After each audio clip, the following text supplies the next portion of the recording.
कल का कुछ पूछना हो बेटा पूछे फटाफट, 5 मिनट के अंदर अंदर फिर आगे चलते हैं, ठीक है। कल कोई बात अगर समझ में ना आई हो तो पूछिए। कल आप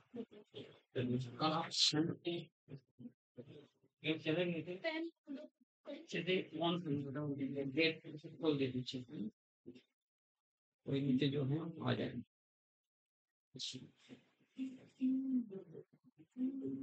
इल्मा कुछ पूछना हो तो बताओ बेटा, कल अगर कोई ऐसी बात समझ में ना आई हो कल जो आप तुषार पूछना है? क्यों? कल जो करा था समझ आ गया सारा, या स्पीड इतनी रखते हैं घटाओ कम कर दिया सर, थोड़ी। जैसे महिमा को भी दिक्कत आ रही है 2 साल के और। हाँ कल, नहीं जब आप अरे कल की बात कर रहा हूँ अब। थोड़ा जल्दी खा सकते नेक्स्ट टॉपिक आपका रेजोनेंस इफेक्ट बेटा, रेजोनेंस इफेक्ट, क्योंकि कल हम आपसे करा देता इंडक्टिव इफेक्ट, इलेक्ट्रोमैग्नेटिक इफेक्ट, ये आपके दो हो गए थे। आज हमारा है रेजोनेंस इफेक्ट। तो रेजोनेंस पता क्या है, महिमा का धीरे धीरे धीरे धीरे करेंगे तो फिर सिलेबस भी तो करना है ना, सिलेबस भी करना है। बट चलो रेजोनेंस इफेक्ट, द पोलैरिटी, लिखो अच्छे इसमें डेफिनेशन की लिख दो। Resonance effect is the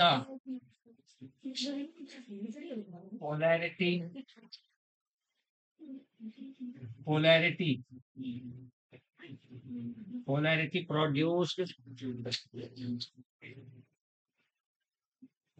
produced due to the interaction, polarity produced due to the interaction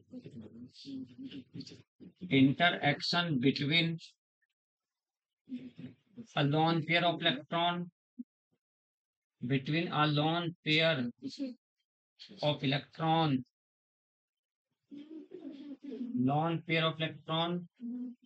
and a pi bond or two pi bond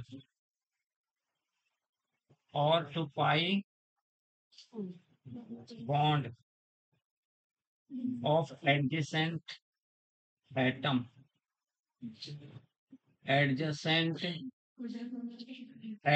in a molecule,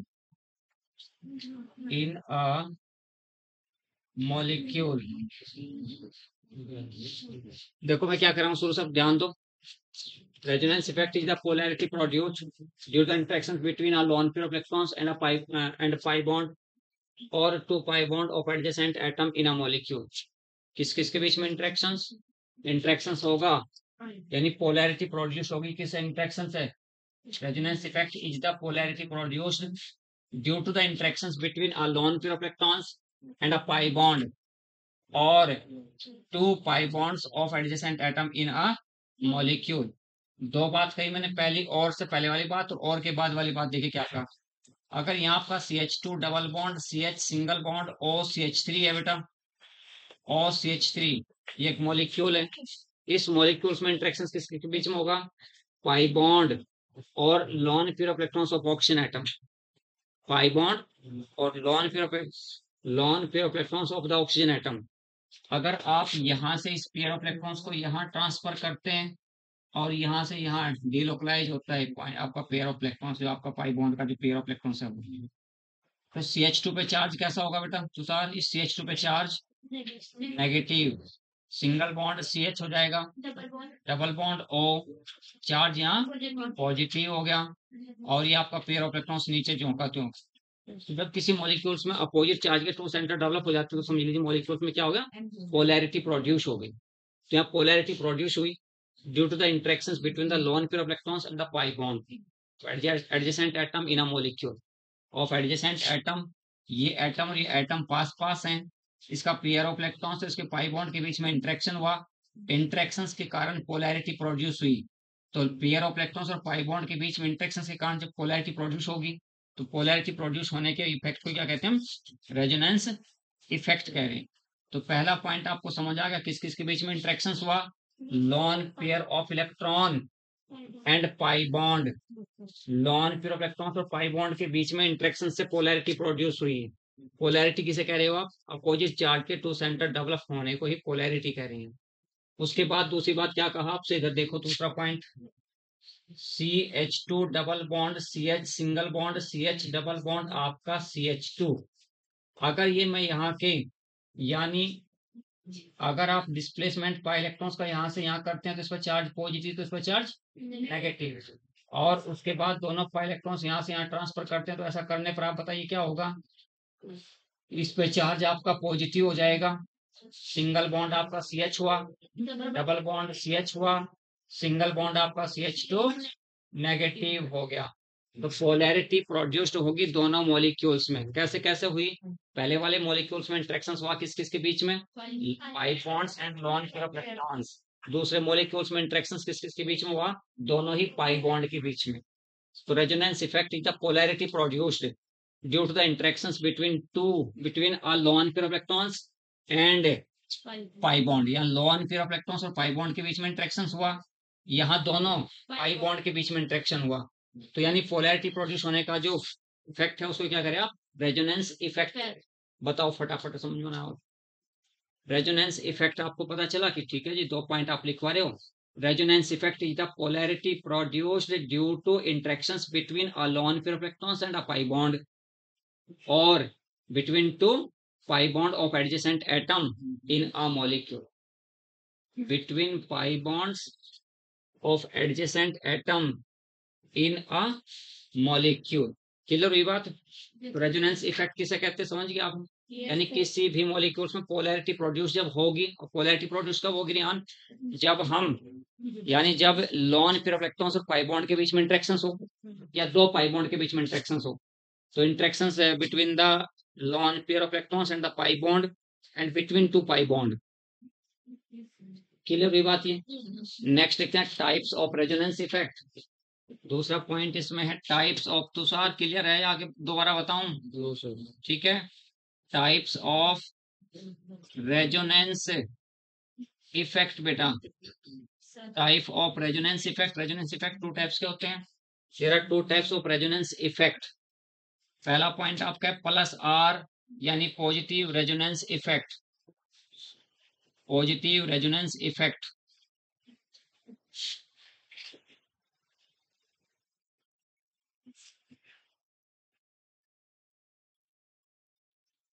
positive resonance effect. Point ध्यान से देखते हैं यहाँ पे point अपना। यहाँ आपने कोई मॉलिक्यूल लिखा जिसमें बेंजीन के साथ आपका OCH3 या OH ग्रुप या NH2 ग्रुप आपका अटैच है। इंटरेक्शंस किस किस के बीच में होना है? पेयर ऑफ इलेक्ट्रॉन्स के पाई बॉन्ड के बीच में। अगर कोई ग्रुप अपने इलेक्ट्रॉन्स बेंजीन रिंग की ओर डिस्प्लेस करता है तो उसे प्लस आर इफेक्ट वाला ग्रुप कहते हैं। अगर कोई ग्रुप अपने इलेक्ट्रॉन बेंजीन को डिस्प्लेस करता है तो उस ग्रुप को प्लस आर इफेक्ट वाला ग्रुप कहते हैं। तो यहाँ पे जैसे आपके इलेक्ट्रॉन्स यहाँ से यहाँ डिस्प्लेस होंगे, तो इलेक्ट्रॉन्स, तो कार्बन के और O के बीच में इलेक्ट्रॉन्स 4 हो चुके हैं, 2 यहाँ है, और इस कार्बन 4 जब देखता हूँ तो 4 इलेक्ट्रॉन्स इधर हुए, 4 यहाँ हो गए और 2 इधर, 4 और 4 8 और 2 10। लेकिन कार्बन के 4 तरफ 10 इलेक्ट्रॉन्स नहीं हो सकते। उसी टाइम यहाँ से 2 इलेक्ट्रॉन्स, 2 पाई इलेक्ट्रॉन्स कहाँ डिस्प्लेस हो जाएंगे? इस कार्बन के। तो याद रखेंगे क्या कह रहा हूं मैं? अगर कोई ग्रुप अपने इलेक्ट्रॉन्स किसको दे रहा है? बेंजीन रिंग को। अगर कोई ग्रुप अपने इलेक्ट्रॉन्स बेंजीन रिंग की ओर डिस्प्लेस करता है तो उस ग्रुप को क्या कहोगे आप? प्लस आर इफेक्ट ग्रुप कहेंगे।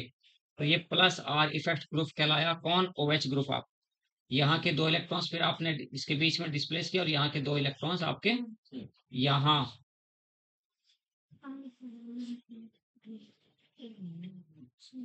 डबल बॉन्ड आपका ये OH पॉजिटिव चार्ज, यहाँ डबल बॉन्ड हो जाएगा, अब यहाँ डबल बॉन्ड, यहाँ पेयर ऑफ इलेक्ट्रॉन्स आपका ये, इसके बाद ये, तो इसके बाद आपका यहाँ अगर कोई ग्रुप अपने इलेक्ट्रॉन किसको देगा, बेंजीन रिंग को, बेंजीन रिंग की ओर डिस्प्लेस करेगा, तो ग्रुप कौन सा इफेक्ट वाला ग्रुप कहलाएगा, प्लस आर इफेक्ट ग्रुप कहलाएगा। यहाँ के 2 इलेक्ट्रॉन्स वापस यहीं से आपने ट्रांसफर किए।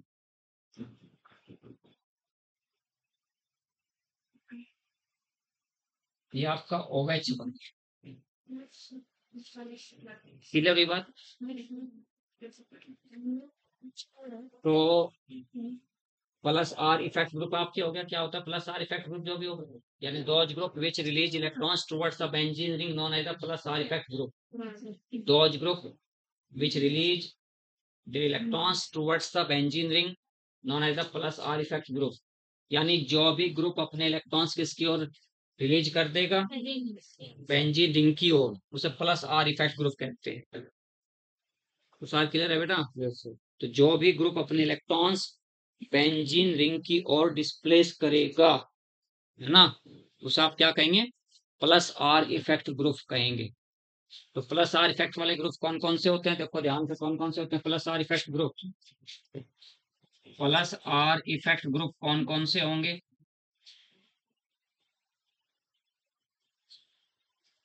आपका NH2, उसके बाद OH, OCH3, उसके बाद NH, COCH3, उसके बाद OCOCH3। ये सारे ग्रुप क्या कहलाते हैं आपके, प्लस आर इफेक्ट ग्रुप कहलाते हैं। प्लस आर इफेक्ट ग्रुप्स कहलाते हैं आपके। Types of resonance, there are 2 types of resonance effect, first is a plus R effect, दूसरा आपका माइनस आर इफेक्ट। तो पहला आपने प्लस आर इफेक्ट पढ़ा है, दूसरा आपका माइनस आर इफेक्ट कहलाएगा।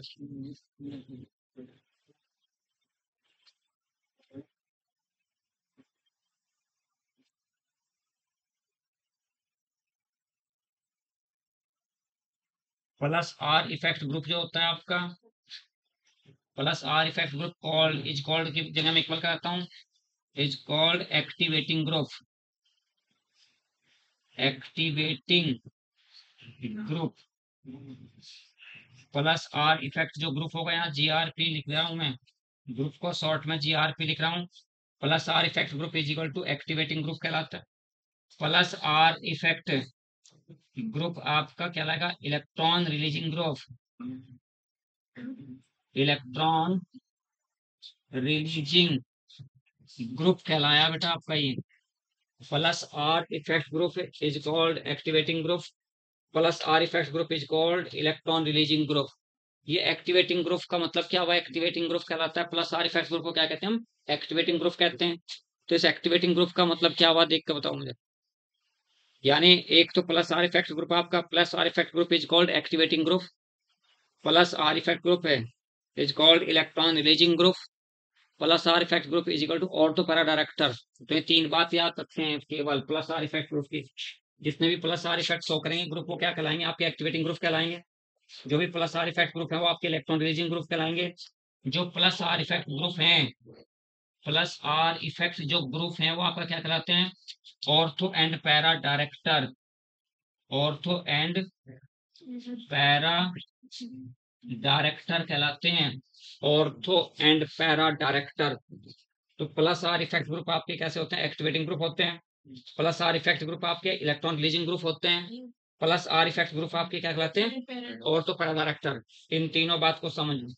प्लस आर इफेक्ट यानी जो भी ग्रुप अपने इलेक्ट्रॉन्स रिलीज करेंगे टुवर्ड्स द बेंजीन रिंग, वो क्या कहलाएंगे आपके, प्लस आर इफेक्ट ग्रुप कहलाएंगे।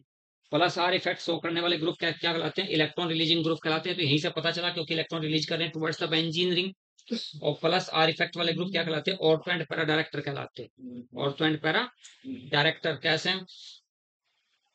देखो पॉइंट याद रखें कैसे लिखते हैं, लिखो कर एक एक बात करके लिख लो। ये पहले उतार लीजिए, इसे उतारें।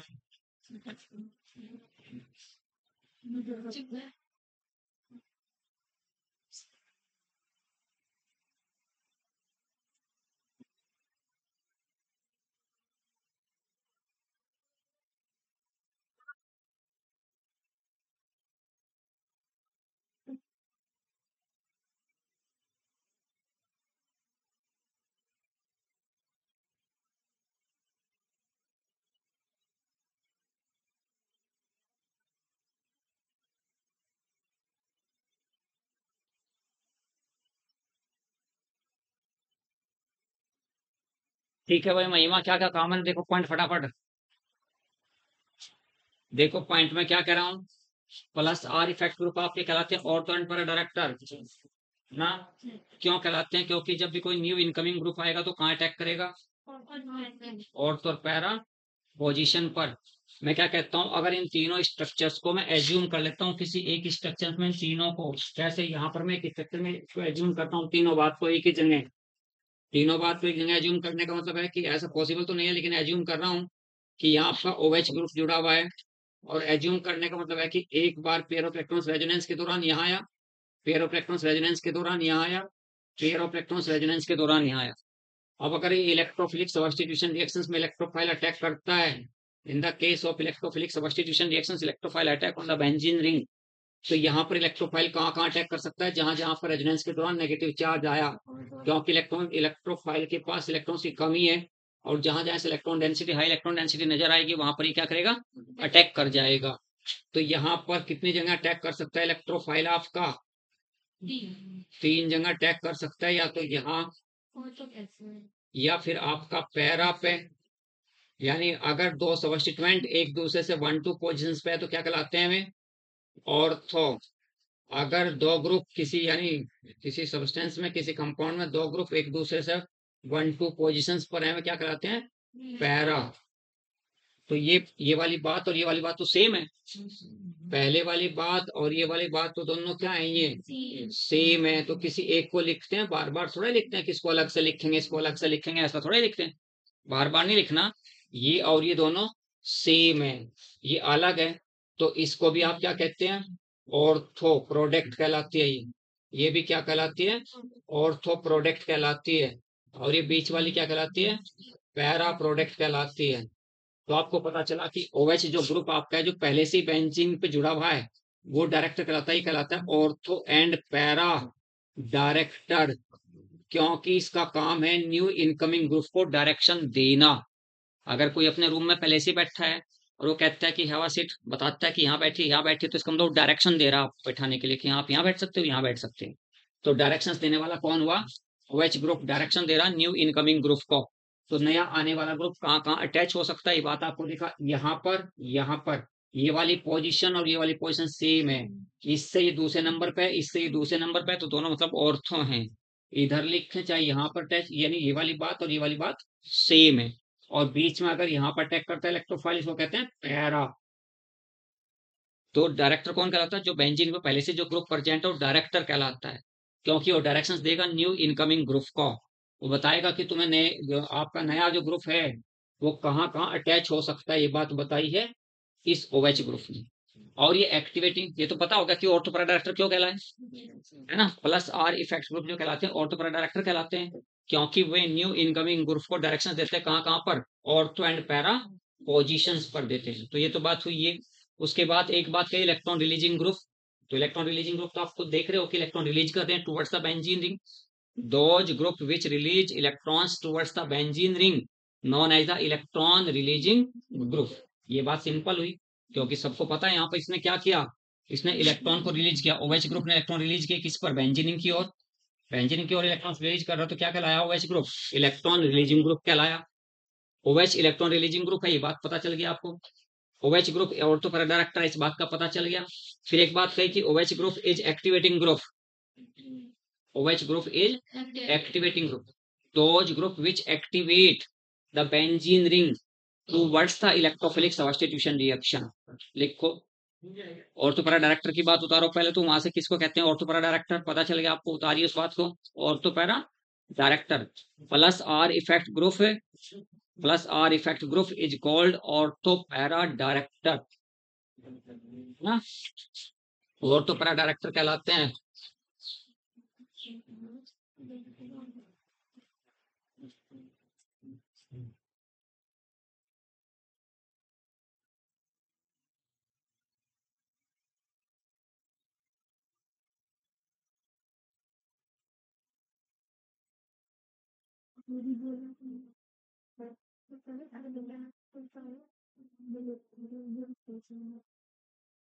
जहाँ कहीं आपको लगता है कि कम समझ में आ रहा, नहीं समझ में आ रहा, तो पूछ लिया करो बार बार ऐसा, ठीक है?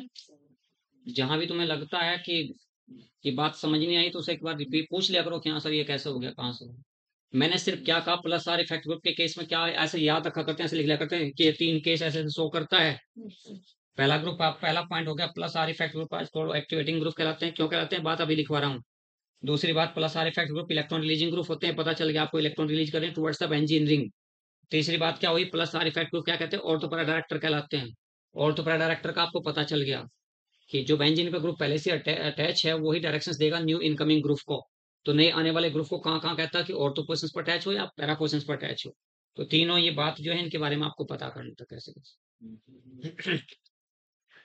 उसके बाद एक्टिवेटिंग ग्रुप के बारे में आपको लिखना है। एक्टिवेटिंग ग्रुप के बारे में क्या लिखते हैं, activating group,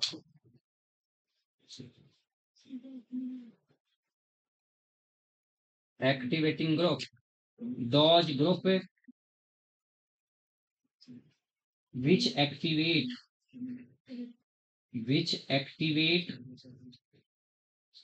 the benzene ring, which activates the benzene ring towards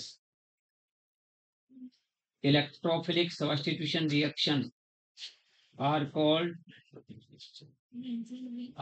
activating group, are called activating group।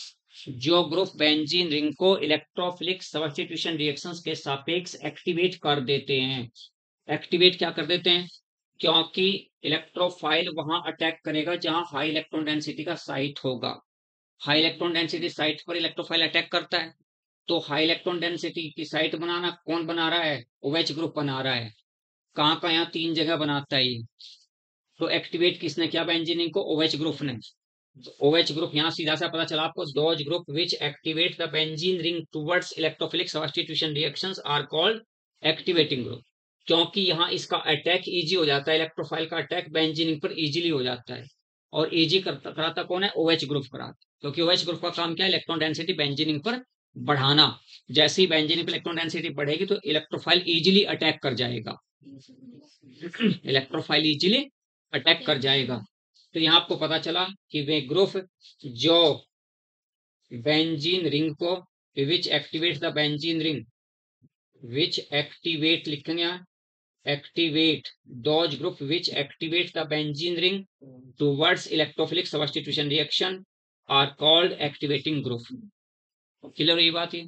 तो ये 3 बात आपको पता करना प्लस आर इफेक्ट की। उसमें पहला आपका हो गया कि प्लस आर इफेक्ट ग्रुप जो भी शो करेगा, जो भी group plus R effect show करने वाला होगा वो एक्टिवेटिंग ग्रुप होगा। लेकिन हेलोजेंस एक्सेप्शन है, हेलोजेंस एक्सेप्शन है। हेलोजन प्लस आर इफेक्ट तो शो करता है बट में डीएक्टिवेटिंग सब्स्टिट्यूएंट होते हैं। Halogens are exception show the plus R effect but deactivating substituent. Note करके बाद में लिखवा देंगे उस बात को, इसलिए मैंने यहाँ पर हेलोजेंस को नहीं लिखा। ठीक है। उसके बाद पॉइंट क्या लिखेंगे इसमें कि आपको कैसे पता चलता है कि कौन प्लस आर इफेक्ट शो करेगा, कौन माइनस आर इफेक्ट शो करेगा, वो बात अभी लिखवाएंगे। इसमें दूसरा केस लिखा है माइनस आर इफेक्ट, दूसरा केस आपका लिखना है माइनस आर इफेक्ट। सेकंड आपका केस हुआ माइनस आर इफेक्ट, आपका minus R effect. Those group which withdraw electron to the benzene ring known as the minus R effect group। यानी जो group, आपको सीधा सीधा सा बात याद रखना है, जो ग्रुप बेंजीन रिंग से इलेक्ट्रॉन्स विड्रॉ करता है वो माइनस आर इफेक्ट ग्रुप कहलाता है। Those group which withdraw electrons to the benzene ring towards itself is called minus R effect group। NO2 group लिखा लगाया मैंने यहाँ पर, देखो ध्यान से। NO2 ग्रुप, NO2 ग्रुप क्या करता है कि ये इलेक्ट्रॉन्स विड्रॉ करेगा, बेंजीन रिंग से इलेक्ट्रॉन्स को ये विड्रॉ करता है। जब ये बेंजीन रिंग से इलेक्ट्रॉन्स विड्रॉ कर लेगा तो बेंजीन की इलेक्ट्रॉन डेंसिटी डिक्रीज होगी, इंक्रीज होगी बेटा। यानी NO2 ने क्या किया, बेंजीन से इलेक्ट्रॉन्स को विड्रॉ कर लिया, तो ये बेंजीन की इलेक्ट्रॉन डेंसिटी को घटा रहा है या बढ़ा रहा है, घटाएगा, क्योंकि जब इलेक्ट्रॉन्स विड्रॉ कर रहा है तो electron density on the benzene decrease हो जाएगी। यहाँ के दोनों पाई इलेक्ट्रॉन्स यहाँ से यहाँ डिस्प्लेस कर रहा हूँ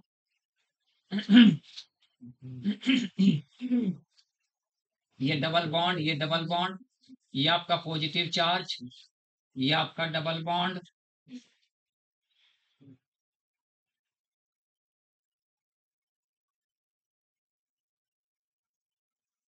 रूपफल और खुशी ऐसे कम ही आते हैं क्या ये?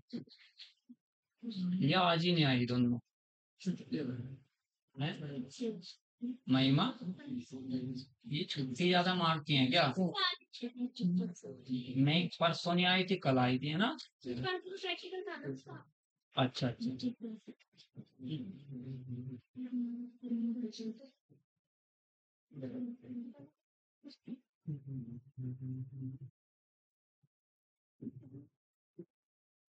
तो माइनस आर इफेक्ट ग्रुप आपको पता चल गया क्या होगा? जो इलेक्ट्रॉन्स विड्रॉ करेगा अपनी ओर बेंजीनिंग से, उसे क्या कहेंगे आप?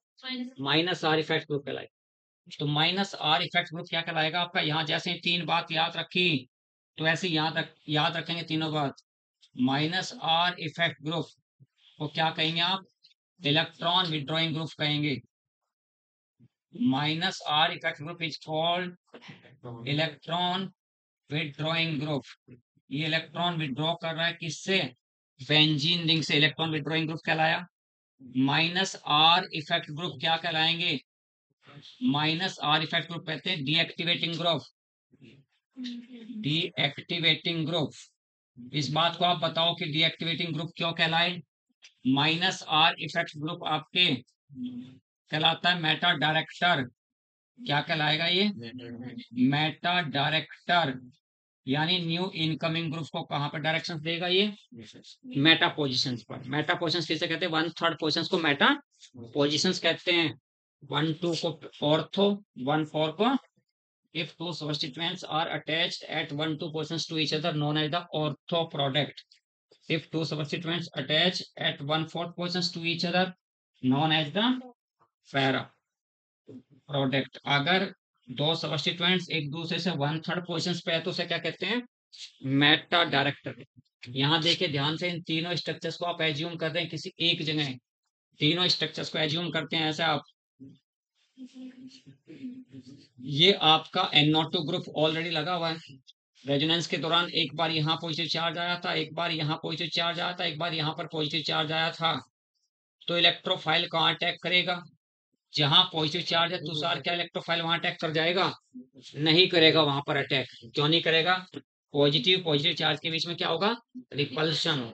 और वैसे भी NO2 ने बेंजीनिक इलेक्ट्रॉन्स को क्या किया? रेजोनेंस के दौरान अपनी ओर विड्रॉ कर लिया है। Electron withdrawing group. जब बेंजीन से इलेक्ट्रॉन्स विड्रॉ हो गए किसकी ओर? NO2 ग्रुप की ओर। तो बेंजीन इलेक्ट्रॉन डेंसिटी क्या हुई? कम हुई या ज्यादा हुई? बेंजीन इलेक्ट्रॉन डेंसिटी कम होगी, तो बेंजीन रिंग डीएक्टिवेट हो गया towards the attack of electrophile. तो इलेक्ट्रोफाइल के अटैक्स के साथ के रिस्पेक्ट में क्या हो गया? डीएक्टिवेट हो गया। तो NO2 ग्रुप क्या कहलाया? Deactivating group. तो कहाँ अटैक करेगा बच्ची? कौन सी पोजिशन? या तो यहाँ कर सकता है अटैक इलेक्ट्रोफाइल, या यहाँ कर सकता है। क्लियर हुई बात? या तो ये यहाँ आ सकता है, यहाँ पे यहाँ आ सकता है। दोनों अलग अलग प्रोडक्ट हैं या दोनों एक जैसी प्रोडक्ट बनी? सेम है, क्योंकि दोनों कंडीशंस में आपका जो इलेक्ट्रोफाइल जो जुड़ा हुआ है वो NO2 से इलेक्ट्रोफाइल की जो डिस्टेंस है वो क्या है? 1/3 आपकी है। यहाँ पर 1/3 पोजिशन पे है। प्लस अगर इसकी बात करता हूँ यहाँ इधर इसको है, यानी इलेक्ट्रोफाइल को कहाँ इस पोजिशन पे जोड़ता हूँ, तो ये भी आपका सेम मेटा ही कराती। दोनों product, both product is called Meta. तो एक ही लिखते हैं, बार बार नहीं लिखते कि इस वाली को भी लिखना उस वाली को भी लिखना, ऐसे नहीं लिखना, एक लिख देते हैं उसके केवल। तो ये मेटा प्रोडक्ट कहलाई है आपकी, मेटा प्रोडक्ट कहलाई है। तो ये तीन बात जो मैंने लिखी, minus R effect group is called electron withdrawing group. हर किसी बंदे को पता चलेगा कि NO2 ग्रुप ने क्या किया? इलेक्ट्रॉन्स को विड्रॉ किया। कहां से विड्रॉ किया? बेंजीन से इलेक्ट्रॉन को विड्रॉ किया, तो इलेक्ट्रॉन विड्रॉइंग ग्रुप हो गया। दूसरी बात क्या कि minus R effect group is called deactivating group. तो एक बात लिख लिया करते हैं, जैसे मैंने वहां लिखा, तो डीएक्टिवेटिंग ग्रुप या डीएक्टिवेटिंग सबस्टिट्यूएंट किसे कहते हैं? ध्यान बता दे किसे कहते हैं? डीएक्टिवेटिंग सबस्टिट्यूएंट किसे कहते हैं? वहां था एक्टिवेटिंग, यहाँ हो गया डीएक्टिवेटिंग सबस्टिट्यूएंट या डीएक्टिवेटिंग ग्रुप किसे कहते हैं? यानी डीएक्टिवेटिंग ग्रुप किसे कहते हैं? यहाँ सेम याद रखना है, सेम बात, एक्टिवेट की जगह डीएक्टिवेट आ जाएगा। यानी डीएक्टिवेटिंग ग्रुप के केस में क्या हो जाएगा, those group which deactivate the benzene ring towards electrophilic substitution reactions are called deactivating. Same line रखनी है, बार बार थोड़ा अलग अलग याद रखते हैं कि इसके लिए अलग होगी उसके लिए अलग होगी, ऐसा नहीं है। तो सेम जो लाइन यहाँ इधर याद रखिए कि those group which deactivate the benzene ring towards the electrophilic substitution reactions क्या कहेंगे, इज कॉल्ड डीएक्टिवेटिंग। तो वही बात याद रखिए, तो डीएक्टिवेटिंग ग्रुप क्या करते हैं, ये डीएक्टिवेट कर देते हैं बेंजीन रिंग को। किसके यानी अटैक, यानी इलेक्ट्रोफाइल का अटैक क्या इजीली होगा यहाँ पर, नाइट्रोबेंजीन पर नहीं होगा। क्यों नहीं होगा, पॉजिटिव है, क्योंकि वहां पर चार्ज पॉजिटिव डेवलप है, क्योंकि NO2 ग्रुप इलेक्ट्रॉन्स विड्रॉ कर ले, और NO2 जब ग्रुप इलेक्ट्रॉन्स विड्रॉ करेगा तो बेंजीन पे चार्ज पॉजिटिव आ जाएगा, यानी बेंजीन पे इलेक्ट्रॉन डेंसिटी क्या हुई, कम होगी, और कम होगी तो इलेक्ट्रोफाइल इजीली अटैक नहीं करेगा। ठीक है, तो ये ऐसे याद रखा करते हैं इस टाइप से 3 बात। अब नोट करके लिखेंगे, इतनी सी बात याद रखनी से ज्यादा नहीं याद रखेंगे इसमें। ठीक है, minus plus R effect group क्या होगा और माइनस आर इफेक्ट आपका क्या, दोनों अलग अलग याद रखेंगे। तो माइनस आर इफेक्ट वाले कौन कौन से ग्रुप होंगे, देखो माइनस आर इफेक्ट ग्रुप आपको याद रखने कौन कौन से होंगे। माइनस आर इफेक्ट ग्रुप,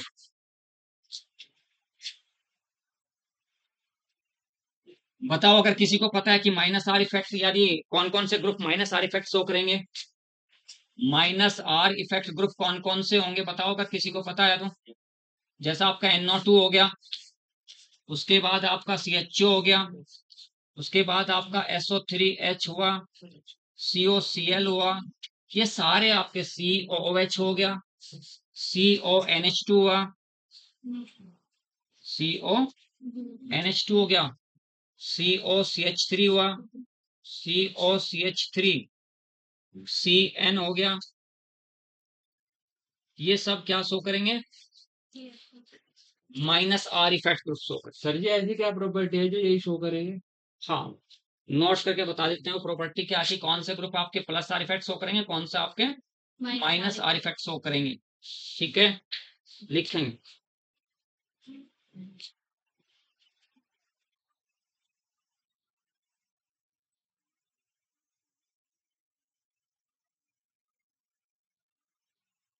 याद रखेंगे और इस बात को, इतना समझ आ गई बात है ना। सर जी एग्जांपल बताओ। एग्जाम्पल से ऊपर वाला ही तो हटा दो ना। जी सर।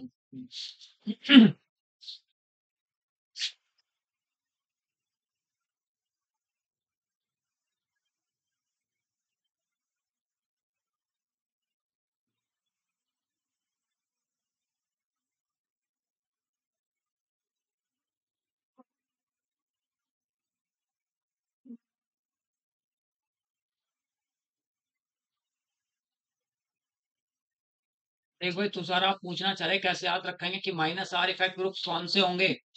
जी सर। लिखते माइनस आर इफेक्ट ग्रुप कौन से होंगे, पहले चलो प्लस आर इफेक्ट ग्रुप लिखा था, प्लस आर इफेक्ट ग्रुप कौन से होंगे लिख ली इसमें, प्लस आर इफेक्ट ग्रुप से लिख लिया पहले, फिर लिख लिया माइनस आर इफेक्ट ग्रुप सा।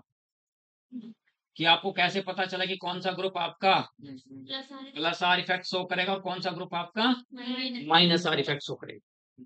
ठीक है, कौन सा आपका प्लस आर, कौन सा group plus R effect show करेगा, कौन सा group minus R effect group minus R effect show करेगा। लिखो प्लस आर इफेक्ट ग्रुप में लिखो सामने।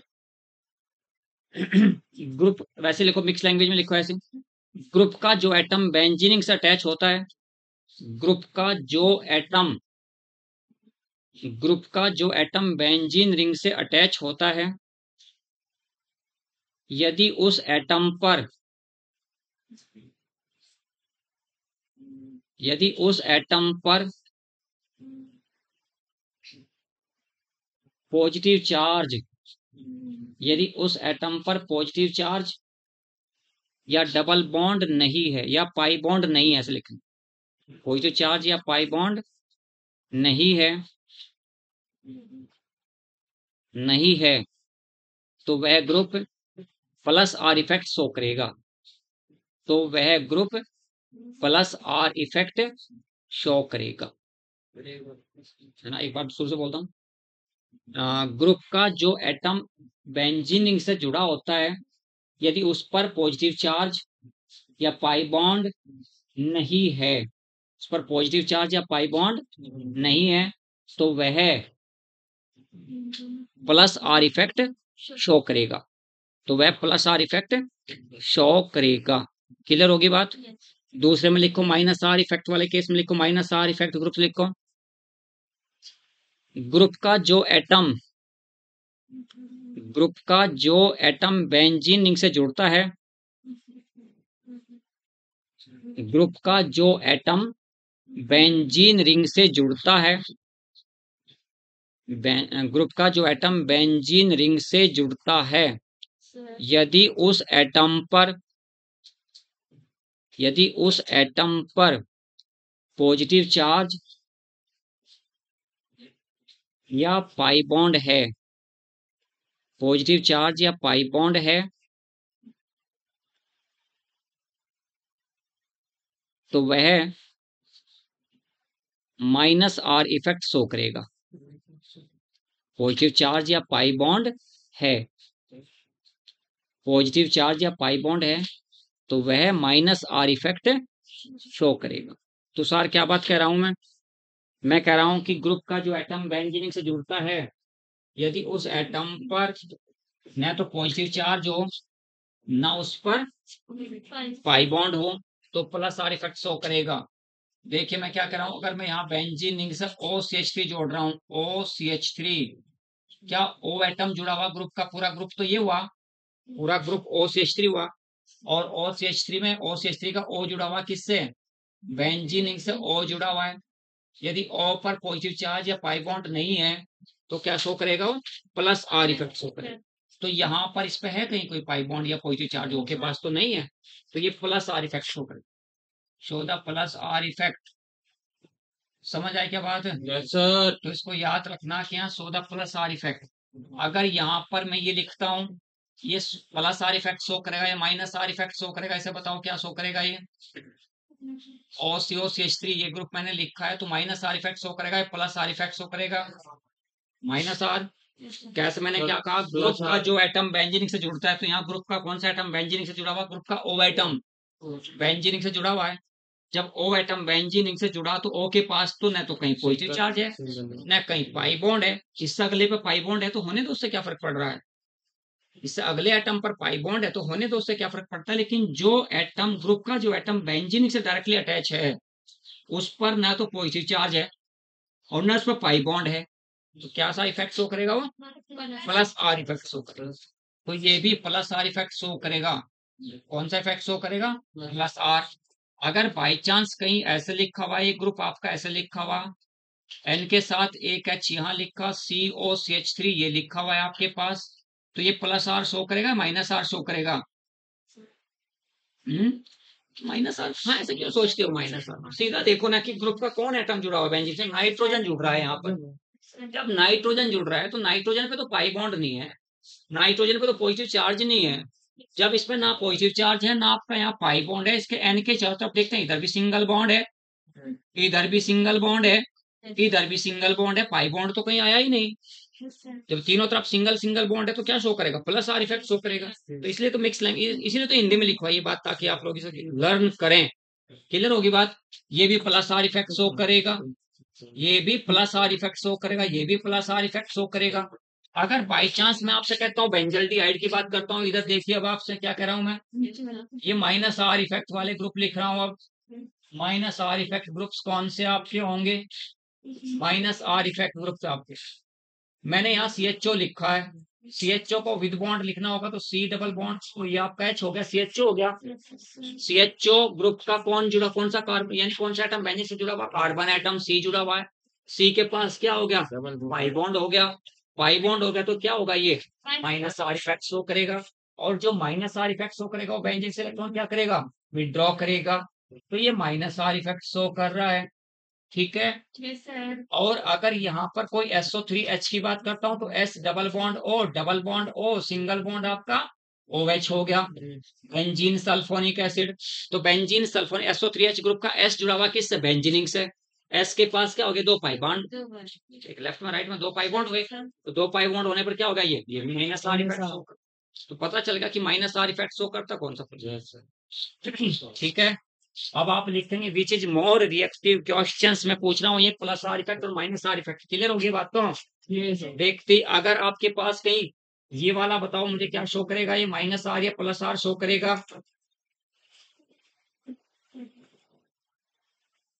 एन पे यहाँ चार्ज पॉजिटिव हो गया, कौन सा इफेक्ट शो करेगा? ये माइनस माइनस आर शो, क्योंकि NH3 का एन एटम बेंजीन से जुड़ा हुआ और उस एटम पर क्या हो गया? पॉजिटिव चार्ज आ गया। तो पॉजिटिव चार्ज आते ही क्या हो गया? वो माइनस आर इफेक्ट हो गया। तो क्लियर सी बात हुई, माइनस आर इफेक्ट। लेकिन ये माइनस आर इफेक्ट शो करेगा तो ड्यू टू रेजोनेंस नहीं शो करेगा। मैं क्या लिख रहा हूँ देखिए, उसका तो रेजोनेंस यानी रेजोनेंस पॉसिबल ही नहीं है, नॉट पॉसिबल करके लिख रहा हूँ, पहले ही लिख रहा हूँ नॉट पॉसिबल। क्या करेंगे आप, यहाँ के 2 इलेक्ट्रॉन यहाँ दे रहे हो, ऐसा करने पर यहाँ डबल बॉन्ड हो गया, एन का जो पॉजिटिव चार्ज था वो न्यूट्रल हो गया, और एन के साथ एक एच इधर जुड़ा हुआ, एक एच इधर जुड़ा हुआ, एक एच इधर जुड़ा हुआ है। तो ये इसकी रेजोनेटिंग स्ट्रक्चर पॉसिबल नहीं है। एनिलीनियम आयंस की ये रेजोनेटिंग स्ट्रक्चर पॉसिबल नहीं है। मैंने एरो पे पहले लिखा है नॉट पॉसिबल, बट क्यों? यानी इसकी इस एनिलीनियम आयन की वो स्ट्रक्चर क्यों पॉसिबल नहीं है? क्योंकि नाइट्रोजन के चारों तरफ 10 इलेक्ट्रॉन हो रहे हैं, 4 2 6 2 8 और 2 10, 10 इलेक्ट्रॉन्स पॉसिबल नहीं है। मैक्सिमम नाइट्रोजन के चारों तरफ कितने इलेक्ट्रॉन्स हो सकते हैं? 8 इलेक्ट्रॉन्स हो सकते हैं। तो यानी अगर माइनस आर इफेक्ट शो करेगा तो केवल नेगेटिव इंडक्टिव इफेक्ट के आधार पर, अगर ये इलेक्ट्रॉन्स विड्रॉ करेगा बेंजीनिंग से तो इंडक्टिवली इंडक्टिव इफेक्ट के आधार पर करेगा, न कि रेजोनेंस। इलेक्ट्रॉन्स तो विड्रॉ करेगा, इलेक्ट्रॉन्स तो पक्का विड्रॉ करेगा बेंजीनिंग से, लेकिन इंडक्टिवली करेगा। तो ये बात याद रखनी है, यानी इस आयन की वो रेजोनेटिंग स्ट्रक्चर पॉसिबल नहीं है, और न होने का कारण नाइट्रोजन के चारों तरफ 10 इलेक्ट्रॉन्स है, नाइट्रोजन के चारों तरफ 10 इलेक्ट्रॉन्स नहीं हो सकते। क्लियर हुई बात? Yes sir. चलिए लिखिए। अच्छा विच क्वेश्चंस कर रहे हैं फटाफट, एक क्वेश्चंस मैं पूछ रहा हूँ, 2 पूछ रहा हूँ। Which is more reactive towards electrophilic substitution reaction? Which is more reactive towards, question है आपका, विच इज मोर रिएक्टिव। इतना आराम आराम से तो ठीक है, अब तो नींद नहीं आ रही होगी, मुझे तो नींद आती है आराम आराम से, आप लोगों को पता नहीं इतने आराम से समझ आ रहा है? इतनी इतनी स्पीड सही है या बड़ा? अच्छा बड़ा, क्या चक्कर है, कभी कहते स्पीड ज्यादा करो कभी कम। विच इज मोर रिएक्टिव, तो सारा समझ में आ रहा सब कुछ है।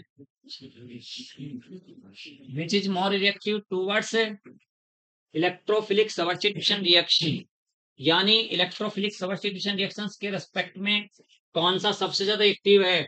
चलो खैर आप लोगों को समझ में आना चाहिए, छोड़े वो तो कम ज्यादा स्पीड कुछ नहीं है, समझे लेकिन सारी बातें। ये आपका मैंने यहाँ लिखा है बेटा CH3, उसके बाद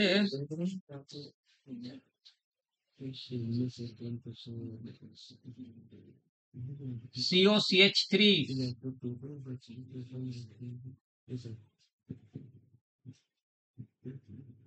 उसके बाद लिखा NH2, और डी में मैंने लिख दिया यहाँ पर Cl,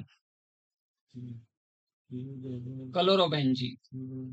सो क्वेश्चन आता है which is more reactive towards electrophilic substitution reaction, यानी इलेक्ट्रोफिलिक सब्स्टिट्यूशन रिएक्शंस के रेस्पेक्ट में कौन सा आपका मोर रिएक्टिव है? Which is more reactive towards electrophilic substitution reaction, इसका आंसर होगा बी। कैसा हो गया बी ऑप्शन? कोई और बतावे बी ऑप्शन इसका सही है क्या? देखो ध्यान से, COCH3 ग्रुप को तुषार ये ऐसे लिखा जाता है, ये ग्रुप ऐसे लिखा जाता है, लिख दिया। जब ये ऐसे लिख दिया तो यहाँ से जो ग्रुप का जो एटम बेंजीनिक से जुड़ा हुआ उस एटम पे क्या हो गया? डबल बॉन्ड हो गया, और डबल बॉन्ड हो गया तो ये इलेक्ट्रॉन खींच रहा है, इलेक्ट्रॉन खींच रहा तो बेंजीन इलेक्ट्रॉन डेंसिटी डिक्रीज होगी, और जब बेंजीन इलेक्ट्रॉन डेंसिटी डिक्रीज होगी तो इलेक्ट्रोफाइल तो यहाँ अटैक करते हुए रो रहा है, क्योंकि इसे इलेक्ट्रॉन ही नहीं मिल रहे। बेंजीन रिंग पर इलेक्ट्रोफाइल तो अटैक करते हुए कहाँ थोड़ा सा अनकंफर्टेबल फील कर रहा है, क्योंकि हाई इलेक्ट्रॉन डेंसिटी है ही नहीं बेंजीन पे, इलेक्ट्रॉन डेंसिटी ज्यादा क्यों नहीं है? क्योंकि CH3 जो COCH3 है, मतलब बताना एक बार PSR का मतलब electrophilic substitution reaction, electrophilic substitution reaction है ESR का मतलब, इलेक्ट्रोफिलिक सब्स्टिट्यूशन रिएक्शन है इसका मतलब। इसी है इसका ऑप्शन आपका डी। डी में क्या कहता हूँ, कुछ जो क्लोरीन एटम्स है उसमें माइनस हाई इफेक्ट ज्यादा शो करता है। हेलोजेंस के केस में मैंने अभी लिखवाऊंगा इस बात को। हेलोजेंस एक ऐसा केस है कि हेलोजन शो तो करते हैं प्लस आर इफेक्ट, बट है deactivating substituent. Plus R effect show करने के बावजूद भी ये बेंजीन को डीएक्टिवेट करते हैं। उसको अभी नोट करके लिखवाओगे क्या, क्यों ऐसा क्यों है? यानी हेलोजेंस को छोड़कर बाकी सभी प्लस आर इफेक्ट शो करने वाले ग्रुप एक्टिवेटिंग सब्स्टिट्यूएंट कहलाते हैं। ध्यान क्या होगा आंसर इसका? इसके करके सारा बोल तो सही हो गई। देखिए ध्यान से आपने क्या करना है, अगर आप ए में सी के पास कोई पेयर ऑफ इलेक्ट्रॉन्स नहीं है, प्लस आर इफेक्ट जो शो करता है CH3 ग्रुप सबसे कम शो करेगा, और ये आपका एन के पास पेयर ऑफ इलेक्ट्रॉन्स है, ये अपना पेयर ऑफ इलेक्ट्रॉन किसको दे देगा? बेंजीनिन को। तो इलेक्ट्रॉन डेंसिटी बेंजीनिन पे कौन ज्यादा इंक्रीज करेगा? NH2 group. तो यहाँ पर कौन है आपका, which is more reactive towards electrophilic substitution reaction, क्योंकि एक्टिवेटिंग पावर NH2 ग्रुप की ज्यादा है CH3 से। CH3 की तो बहुत कम है जाके, सबसे ज्यादा NH2 की, उससे कम OH की, उससे कम OCH3 की, उससे कम NHCOCH3 की, उससे कम OCOCH3 की, उससे कम CH3 की। वो तो सबसे कम एक्टिवेटिंग पावर है किसकी? CH3 की, क्योंकि CH3 में C के पास अपना खुद का पेयर ऑफ इलेक्ट्रॉन्स तो है ही नहीं। और जब पेयर ऑफ इलेक्ट्रॉन्स नहीं है तो ये छोटी छोटी बातें सीखते क्यों, आप समझते क्यों नहीं? मान लीजिए आपने यहाँ CH3 लिखा है, चलो लिख दिया मैंने CH3 आपके सामने। अब जब आपके सामने CH3 लिख दिया है, CH3 में C के पास न तो पाई बॉन्ड ही है, CH3 में C के पास न पेयर ऑफ इलेक्ट्रॉन्स है, तो यानी वहां तो रेजोनेंस इफेक्ट है क्या? यानी पोलैरिटी का प्रोड्यूस होना। पोलैरिटी प्रोड्यूस कैसे होगी? पेयर ऑफ इलेक्ट्रॉन्स और पाई बॉन्ड के बीच में इंट्रैक्शन के कारण होगी। यहाँ पाई बॉन्ड तो बेंजीनिन का है, बट CH3 ग्रुप के पास न तो कोई पाई बॉन्ड है, न कोई लॉन पेयर ऑफ इलेक्ट्रॉन्स है, तो किस कौन इंटरेक्ट करेगा इसके साथ, आप खुद सोच लीजिए। CH3 में C के पास कहीं पेयर ऑफ इलेक्ट्रॉन्स नहीं नजर आ रहा, CH3 में C के पास कोई अगर डीएक्टिवेट भी होता तो कोई पाई बॉन्ड नजर नहीं आ रहा, तो CH3 में C के पास कोई लॉन पेयर ऑफ इलेक्ट्रॉन्स नहीं है, तो CH3 ग्रुप जो है वो एक्टिवेट तो करेगा, लेकिन वो एक आगे दूसरी फिनोमेना पढ़ेंगे, दूसरा इफेक्ट पढ़ेंगे, हाइपर कॉन्जुगेशन। तो हाइपर कॉन्जुगेशन के कारण एक्टिवेट करता है बेंजीन को कौन? Methyl group. CH3 group activate तो करेगा, बट वो रेजोनेंस नहीं, वहां पर एक नया इफेक्ट पढ़ेंगे हम, कौन सा? Hyper conjugation. तो हाइपर कॉन्जुगेशन के कारण। तो यहाँ आप खुद अगर देखते हैं, खुद सोच लीजिए, महिमा इस बात का पता चला क्या कि ठीक है सर आप ये कहना चाह रहे हैं कि CH3 एक्टिवेट कैसे करते हैं? CH3 के पास अपने खुद के इलेक्ट्रॉन्स तो है नहीं, कहीं पड़ोसी से लेके थोड़े देगा, अपने तो नहीं है, बट वही एक्टिवेटिंग ग्रुप कहलाता है जो इलेक्ट्रॉन्स बेंजीनिन को देता हो। यहाँ बेंजीनिन को इलेक्ट्रॉन CH3 नहीं दे पाएगा, ध्यान क्लियर हुई ये बात है। बट लेकिन जो NH2 आपका बेंजीनिन के साथ NH2 ग्रुप जुड़ा हुआ है, ये आपका NH2 ग्रुप जुड़ा हुआ है, NH2 ग्रुप में N के पास पेयर ऑफ इलेक्ट्रॉन्स है, ये पेयर ऑफ इलेक्ट्रॉन्स यहाँ से यहाँ, यहाँ से यहाँ, तो इलेक्ट्रॉन डेंसिटी किस पे इंक्रीज होगी? बेंजीनिक पे कौन करने वाला, कौन कर रहा है? NH2 ग्रुप कर रहा है, CH3 ग्रुप नहीं करेगा। करेगा भी इलेक्ट्रॉन डेंसिटी बेंजीन पे इंक्रीज, तो हाइपर कॉन्जुगेशन के कारण करेगा। जब हाइपर कॉन्जुगेशन का और रेजोनेंस इफेक्ट कंपेयर करते हैं, तो resonance effect more effective than the hyperconjugation. Hyperconjugation से ज्यादा इफेक्टिव होता है कौन? रेजोनेंस इफेक्ट होता है। तो इसका मतलब आंसर क्या हुआ?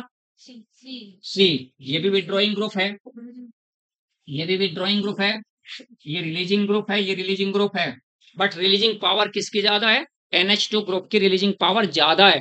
जब NH2 ग्रुप की रिलीजिंग पावर ज्यादा है तो NH2 ग्रुप बेंजीनिन को एक्टिवेट कर देगा towards the electrophilic substitution reaction. तो इसका मतलब अभी अगर मैं पूछता हूँ कि इलेक्ट्रोफिलिक सब्स्टिट्यूशन रिएक्शन होती क्या है, तो अभी आप अभी वहां भी कंफ्यूज होंगे। इलेक्ट्रोफिलिक सब्स्टिट्यूशन रिएक्शन है ना। चलो क्या पढ़ना शुरू करें जमकर अच्छे से, कोई बात नहीं आगे चलें।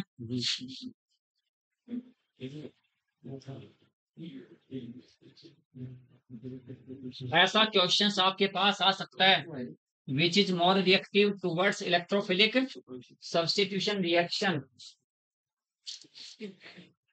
नेक्स्ट लिखते हैं, arrange in the increasing order of stability. Question number second, arrange in the increasing order of stability, arrange the increasing order of stability of the following, यानी निम्न को आपने क्या करना है, जो नीचे लिख रहा हूं उनको स्टेबिलिटी के इंक्रीजिंग ऑर्डर में अरेंज करना है। एक आपका CH2 double bond CH single bond CH double bond आपका CH2 हुआ।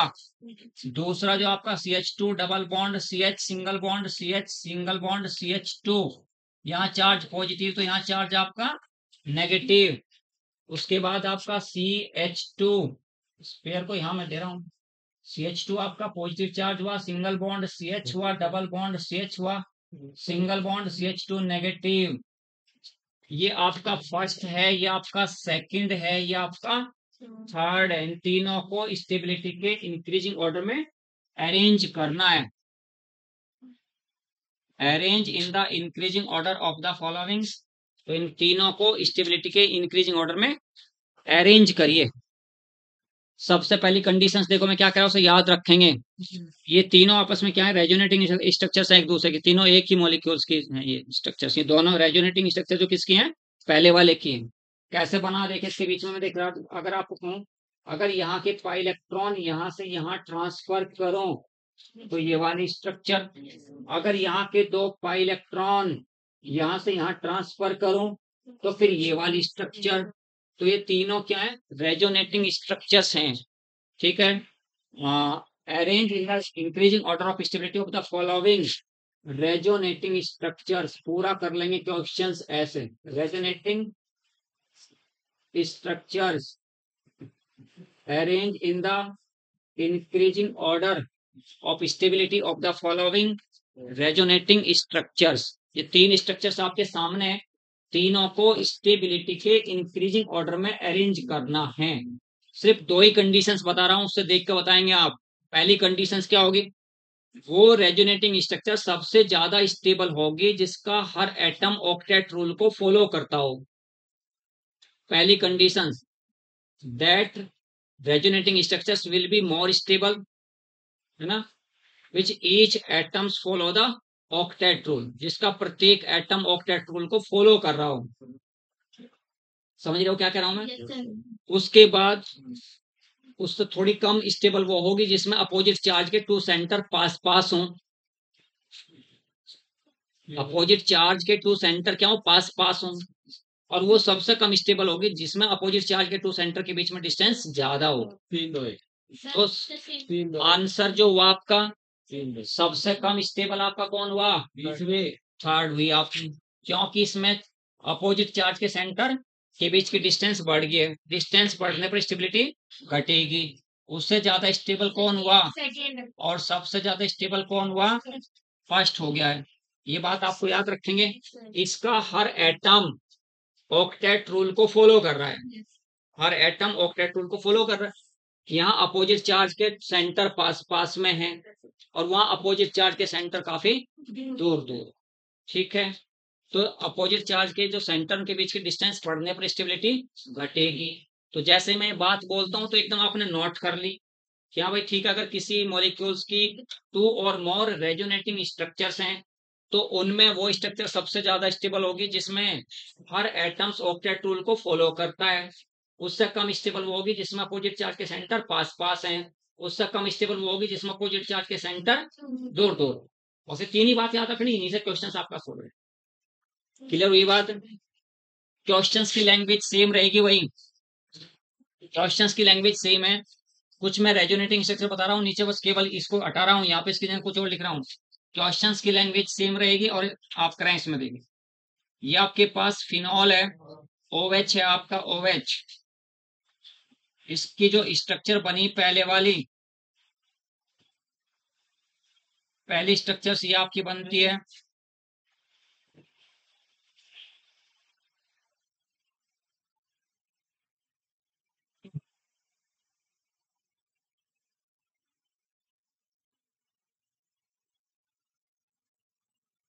ये OH आपका, देखो आज मैं बिल्कुल बड़ा आराम आराम से पढ़ा रहा हूँ महिमा, आज तो सब समझ आ रहा होगा बात बिल्कुल। अच्छा, नहीं मैं मुझे नहीं पता, मैं तो ये अब मुझे कह दिया ब्रो कि सर स्पीड ज्यादा स्पीड कम। आ- आप मैं ये नहीं कह रहा क्यों कहा, इस बात की तो कोई वही नहीं है कि क्यों कहा है, तो अच्छी बात है। आप ऐसा क्यों फील कर रहे कि मैंने कुछ कहा, मैं तो ये कह रहा कि अच्छा। अच्छा नहीं, इल्मा समझ आ रहा है आपको, या कल थोड़ा स्पीड ज्यादा होगी थी। स्पीड तो ज्यादा नहीं थी कल, तो उसमें कुछ बताने का था ही नहीं बात ऐसी टॉपिक में। कल का टॉपिक तो बड़ा इजी सा था कि आपके पास 5 स्ट्रक्चर्स हैं रेजोनेटिंग, इनको स्टेबिलिटी के इंक्रीजिंग ऑर्डर में अरेंज करना है, करें फटाफट। कॉन्सेप्ट में बता चुका हूं कैसे करेंगे, करो फटाफट करो, पांचों को स्टेबिलिटी के इंक्रीजिंग ऑर्डर में अरेंज करना। ये क्या चल रहा है, ये एप्लीकेशंस ऑफ रेजोनेंस इफेक्ट चल रहा है भाई तुषार, है ना। ये एप्लीकेशंस ऑफ रेजोनेंस इफेक्ट के एप्लीकेशंस चल रहे हैं। तो बताओ फटाफट देख के बताओ बेटा, सबसे ज्यादा स्टेबल कौन होगा, सबसे कम कौन होगा। सबसे कम, सबसे कम, सबसे कम हुआ थर्ड। आंसर में सबसे कम हुआ थर्ड, क्योंकि अपोजिट चार्ज के सेंटर जो है वो दो रहे। तो थर्ड के बाद किसका नंबर आएगा, सेकंड और फोर्थ। सेकंड एंड फोर्थ, बिल्कुल सही बात है, सेकंड बराबर फोर्थ। फिर कौन आ जाएगा, first and fifth. First and fifth, ये ऐसा आ गया। तो आंसर क्या बना आपका, ये आंसर आपको है। बस अब आपके पास अगर कोई क्वेश्चन ऐसा आएगा रेजोनेटिंग स्ट्रक्चर्स का, कभी कभी क्वेश्चन से ही पूछा जाता है कि which of the following the most stable resonating structure. 4 resonating structure किसी मॉलिक्यूल्स के दे देगा, 4 में से किसी एक को पूछ लेगा कि बताइए कौन सी मोस्ट स्टेबल स्ट्रक्चर्स है। याद रहेगी बात ये। बस 3 ही कंडीशंस ये अप्लाई करके देखनी है, 3 कंडीशंस ये अप्लाई करके देखनी।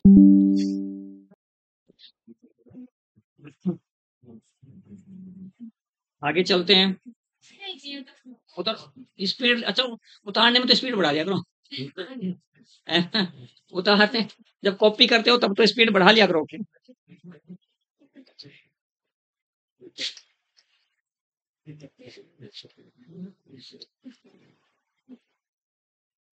आप पढ़ें अच्छे से, जैसे चाहे पढ़ें बिल्कुल।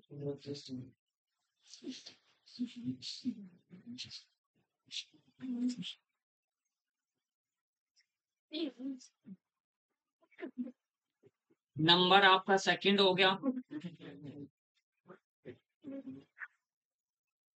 Acidity of, acidity of phenol and substituted phenol, substituted phenol, phenol and substituted phenol, phenol and substituted phenol. ये आपके पास सबसे पहला आपका देखिए क्या हुआ, फिनॉल है। उससे अगली जो स्ट्रक्चर्स है मैंने बताई थी, रियान याद होगी शायद, ये मैंने क्वेश्चंस कराया था बीच में, वैसे ही जब मैं बेसिक सा करा रहा था वैसे तब का कराया हुआ है पॉइंट, है ना।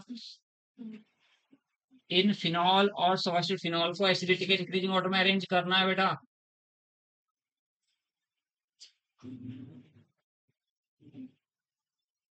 ऐसा क्वेश्चन आप लोगों के पास आएगा, ये प्लस आर इफेक्ट से आपको देखना, माइनस आर इफेक्ट सबसे देखना है आप, है ना। तो acidity of phenol and substituted phenol. देखो ध्यान से क्या रखना आपको, अभी अभी आप लोगों ने यानी इंक्रीजिंग ऑर्डर ऑफ एसिडिटी, ये फर्स्ट मान लेता हूँ, ये सेकंड मानता हूँ, ये थर्ड है आपका, ये फोर्थ है। Increasing order of acidity, increasing order of acidity. देखो बेटा बताओ मुझे सबसे पहले, यानी आपको याद रखना रेजोनेंस के दौरान जहां नेगेटिव चार्ज आया हो, रेजोनेटिंग स्ट्रक्चर्स ऑफ फिनॉल, इससे पहला क्वेश्चन देखा आपने। तो रेजोनेंस के दौरान सेकंड स्ट्रक्चर्स में यहाँ नेगेटिव चार्ज आया था और यहीं पर NO2 ग्रुप जुड़ गया। NO2 group plus R effect show करेगा माइनस आर, माइनस आर क्योंकि इलेक्ट्रॉन विड्रॉइंग ग्रुप है, इलेक्ट्रॉन विड्रॉइंग ग्रुप है तो माइनस आर इफेक्ट शो कर रहा है। यहाँ पर रेजोनेंस के दौरान फिनॉल में इस पोजीशन पर नेगेटिव चार्ज आया था क्या रियान? देखिए बताइए फटाफट। रेजोनेंस के दौरान फिनॉल की जो रेजोनेटिंग स्ट्रक्चर स्टडी की इससे अभी अभी पहले रेजोनेटिंग स्ट्रक्चर ऑफ फिनॉल, यहाँ पर नेगेटिव चार्ज आया था क्या रेजोनेंस के दौरान? नहीं आया, ध्यान से देख कहाँ आया। वो तो और तो पैरा पे आया था, मेटा पे तो आया ही नहीं था। जो थर्ड स्ट्रक्चर्स है उसमें तो बिल्कुल यहाँ नीचे था, फोर्थ पोजिशन पे था बेटा यहाँ। तो रेजोनेंस के दौरान यहाँ तो पेयर ऑफ इलेक्ट्रॉन्स नहीं आया, तो इसका मतलब रेजोनेंस इफेक्ट शो नहीं करेगा, इलेक्ट्रॉन्स विड्रॉ करेगा, लेकिन ये इंडक्टिवली इलेक्ट्रॉन्स विड्रॉ करेगा, माइनस आई इफेक्ट शो करेगा, माइनस आई इफेक्ट शो करेगा। और रेजोनेंस के दौरान इस पोजिशन पे भी नेगेटिव चार्ज आएगा, पेयर ऑफ इलेक्ट्रॉन्स यहाँ आए थे, इलेक्ट्रॉन्स विड्रॉ करेगा, ये भी शो क्या करेगा? माइनस आर शो करेगा।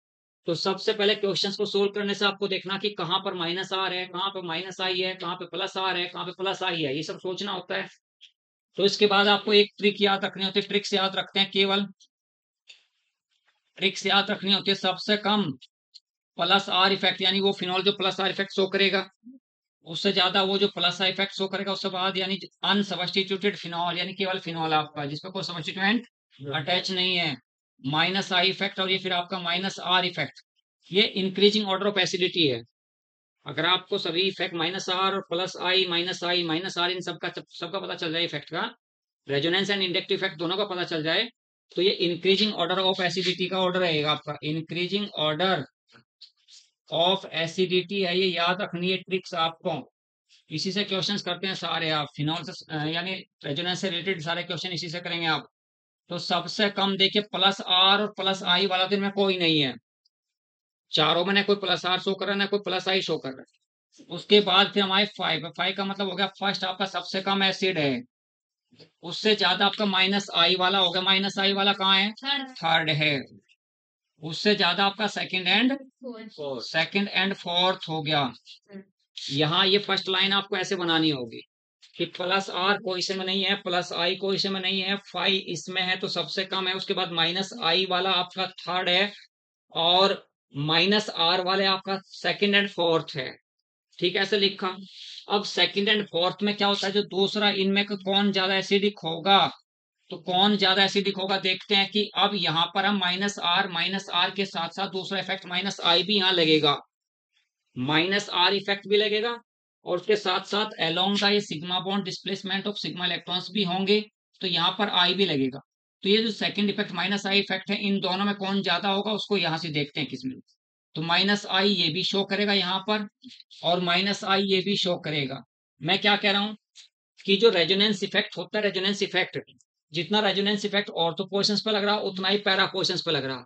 Resonance effect independent to the distance, यानी OH ग्रुप से डिस्टेंस कितनी है, NO2 ग्रुप की कितनी डिस्टेंस पर है, तो रेजोनेंस इफेक्ट जो होता है डिस्टेंस पर डिपेंड नहीं करता। Resonance effect independent to the distance, but inductive effect depend on the distance. Distance बढ़ने पर इंडक्टिव इफेक्ट आपका डिक्रीज होती है, तो यहाँ इंडक्टिव इफेक्ट ज्यादा है और वहां पे इंडक्टिव इफेक्ट आपका कम है। तो on the basis of minus I effect, on the basis of minus I effect, सबसे कम कौन हुआ आपका? फर्स्ट थर्ड ये तो है ही, इनमें माइनस आई इफेक्ट इसमें सेकंड में ज्यादा है, तो ये आपका ऐसे होना चाहिए। ठीक है, but due to intra molecular hydrogen bonding, intramolecular hydrogen bonding, यानी पैरा में यहाँ पर आपकी इंट्रामोलिकुलर हाइड्रोजन बॉन्डिंग है, NO2 के O और OH के H के बीच में क्या है यहाँ पर हाइड्रोजन बॉन्डिंग, तो ये H इजीली रिलीज नहीं हो पाता, यानी होना तो ये चाहिए था, अगर हाइड्रोजन बॉन्डिंग की कंडीशन अप्लाई ना होती, जनरेट ना होती, तो ये आपका ये आंसर होता। बट इंट्रामोलिकुलर हाइड्रोजन बॉन्डिंग क्या कर देता है, इसमें थोड़ा सा डिफ्यूज करता है, इसको कम कर देता है इसकी एसिडिटी को। तो जो आपका आंसर है फर्स्ट के बाद आपका थर्ड है, थर्ड के बाद आपका सेकंड है, सेकंड के बाद फिर आपका फोर्थ है। तो ऐसा आपका आंसर ये याद।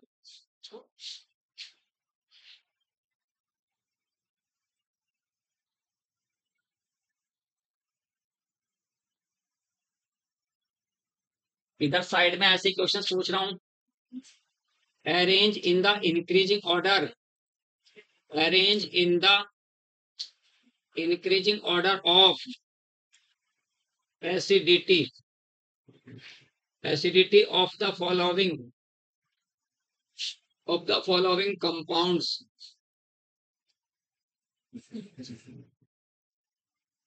arrange in the increasing order of acidity of the following compound.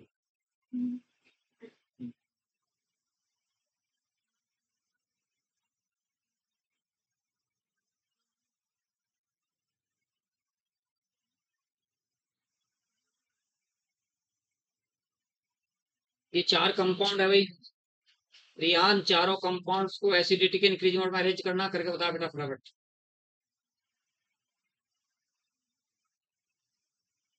ये आपका फर्स्ट हुआ जो मैं आज करा रहा रेजोनेंस इफेक्ट का क्वेश्चन एक आपके जरूर आएगा, याद रखिए बच्चे, एक क्वेश्चन आपको जरूर मिलेगा। तो 4 कंपाउंड आपके सामने हैं, चारों को एसिडिटी के इंक्रीजिंग ऑर्डर में अरेंज करना है।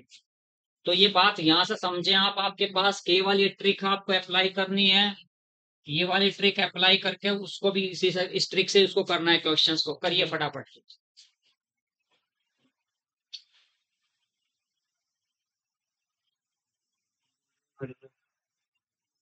दूरियां पढ़ने पर क्या हो जाता है, इंडक्टिव रिश्ता कमजोर हो जाता है दूरियां पढ़ने। नहीं सर जी, इंडक्टिव इफेक्ट क्या हो जाता है? इंडक्टिव इफेक्ट है कम हो जाता है।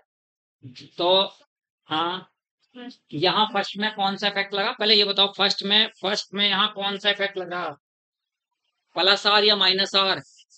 प्लस आर लगेगा क्योंकि ये इलेक्ट्रॉन रिलीजिंग ग्रुप है, ये इलेक्ट्रॉन रिलीजिंग ग्रुप है इल्मा, तो क्या कहेंगे सर यहाँ पर लगेगा plus R, plus R effect लगा, इसमें कोई इफेक्ट नहीं है, ये क्या आपका फाइव। यहाँ कौन सा इफेक्ट लगेगा, प्लस आर या माइनस आर या कौन सा लगेगा यहाँ पर? क्योंकि आपने ध्यान रखा सर, आपने जो फिनॉल की रेजोनेटिंग स्ट्रक्चर जब कराई थी तो रेजोनेटिंग स्ट्रक्चर्स में इस पोजिशन पर रेजोनेंस के दौरान कोई नेगेटिव चार्ज नहीं आया, तो यहाँ पर आपका रेजोनेंस इफेक्ट इसमें नहीं ऑपरेट होगा।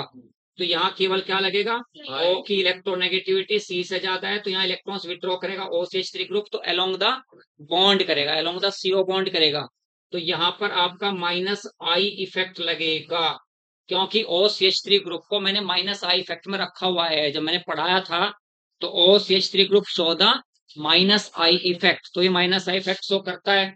अब यहाँ पर ये आपका कौन सा इफेक्ट शो करेगा, ये प्लस आर इफेक्ट शो करेगा, क्योंकि ये इलेक्ट्रॉन रिलीजिंग ग्रुप है, तो ऑर्थो और पैरा पोजिशंस पर तो OCH3 plus R effect show करेगा, और मैं इसमें मेटा पोजिशंस पर माइनस आई इफेक्ट शो करेगा, ठीक है।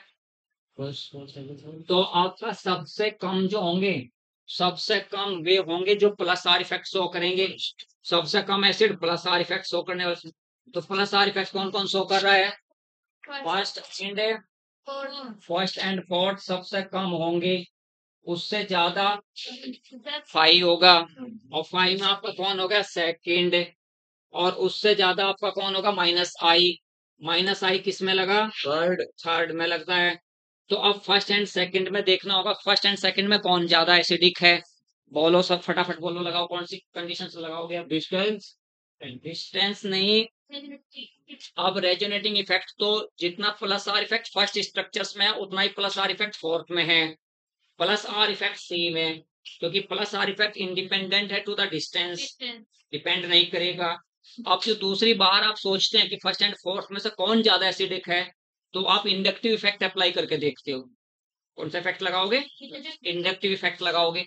तो यहाँ इंडक्टिव इफेक्ट इसमें ज्यादा है, तुषार फर्स्ट में ज्यादा है या फोर्थ में ज्यादा बेटा, फर्स्ट में, क्योंकि फर्स्ट पास में हो गया OH ग्रुप से, तो माइनस आई इफेक्ट यहाँ भी लगेगा और माइनस आई इफेक्ट यहाँ भी लगेगा, तो जिसमें माइनस आई इफेक्ट इसमें और इसमें जिसमें ज्यादा हो ज्यादा एसिडिक हो जाएगा, तो ज्यादा एसिडिक कौन हो गया, फर्स्ट ज्यादा हो गया, फोर्थ आपका कम हो गया।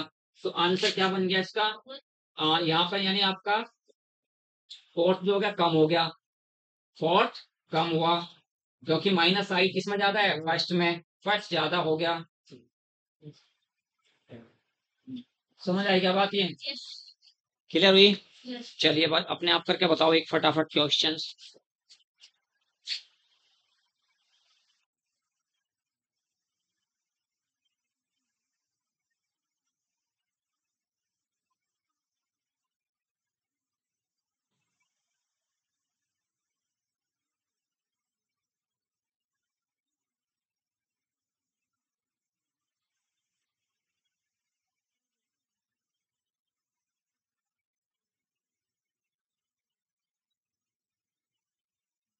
इनको लैंग्वेज वही रहेगी, क्वेश्चंस की लैंग्वेज वही रहेगी। Arrange in the increasing order of acidity of the following compounds, language same रहेगी, लैंग्वेज सेम है और क्वेश्चन सोल्व हैं फटाफट। Arrange in the increasing order of acidity of the following compounds, ये आपके पास चार कंपाउंड्स है, चारों को एसिडिटी के इंक्रीजिंग ऑर्डर में अरेंज कर। तो यहां भी आपका प्लस आर होगा, यहाँ आपका प्लस आई होगा, यहाँ आपका प्लस आर होगा। तो इसमें कोई न तो माइनस आर वाला है ना माइनस आई वाला है, कोई माइनस वाला नहीं है। तो प्लस आर यानी इसका मतलब क्या हुआ, जब आंसर लिखना, आंसर सेकंड एंड फोर्थ सबसे कम, थर्ड थर्ड उससे ज्यादा, फर्स्ट सबसे ज्यादा हो गया। क्लियर ये बात ये। अब आपको बताना है सेकंड एंड फोर्थ में से कौन ज्यादा एसिडिक होगा, सेकंड। क्योंकि यहाँ प्लस आई इफेक्ट है।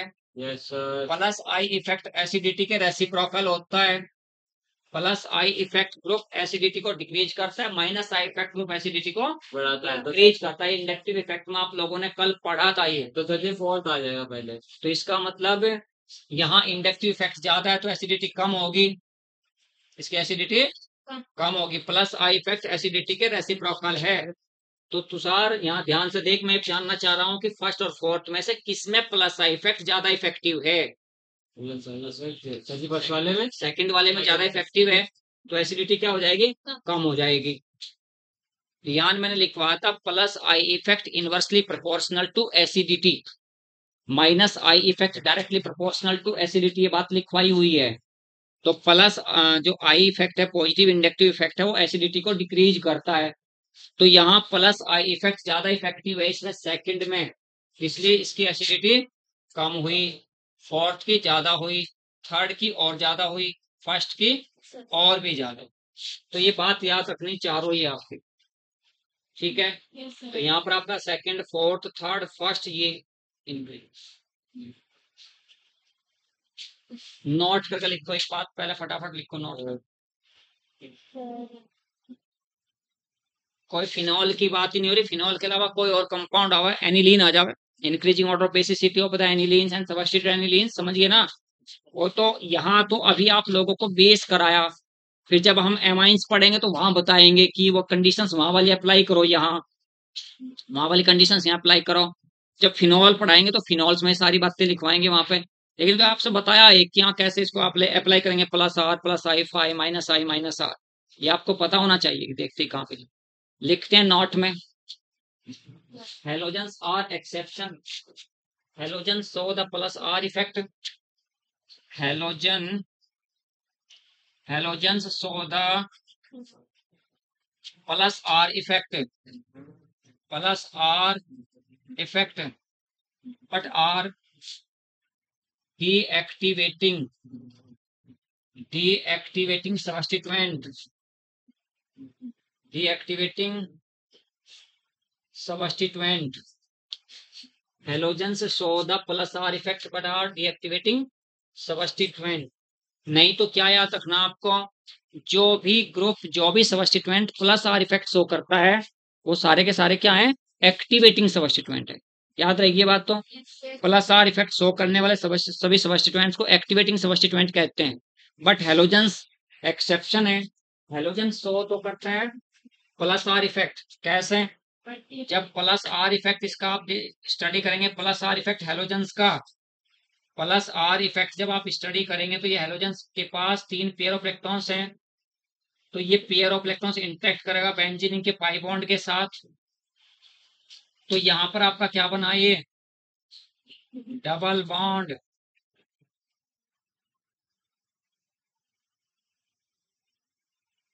इस पेयर ऑफ इलेक्ट्रॉन्स को यहाँ पहुंचाया, इसको यहाँ पहुंचाया।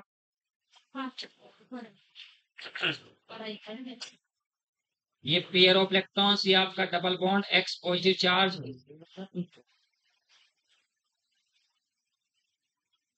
तुषार है, तुषार को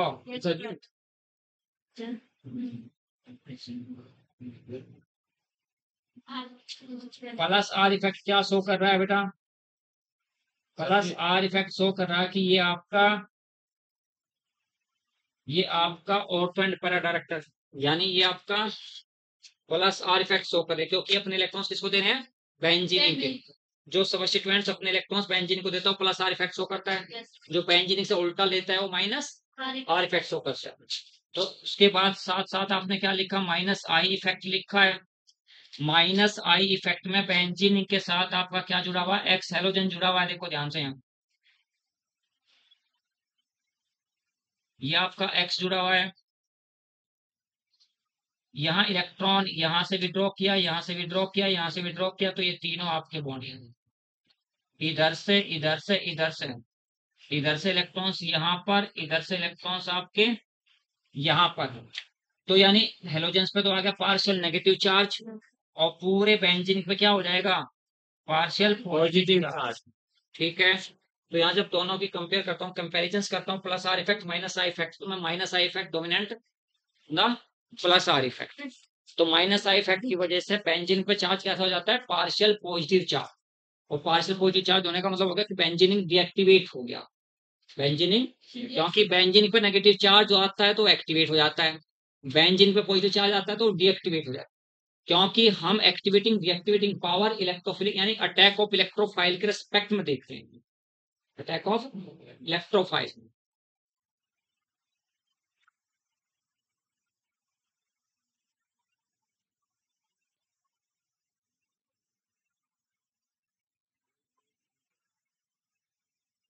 पता चल गया कि हेलोजेंस को कहाँ रखना है।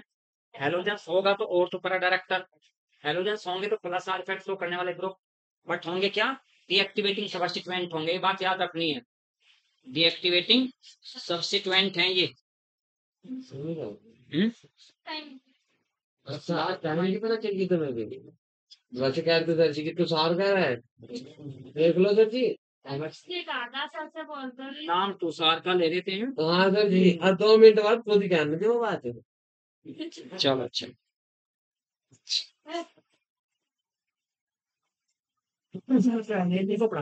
सर जी दूसरी का जाएगा नाम मेरा ले रहे। आप घर बैठ कर पढ़ नहीं रहे, प्रॉब्लम आ नहीं रही कोई, फर्स्ट तो बताओ पढ़ नहीं रहेगा।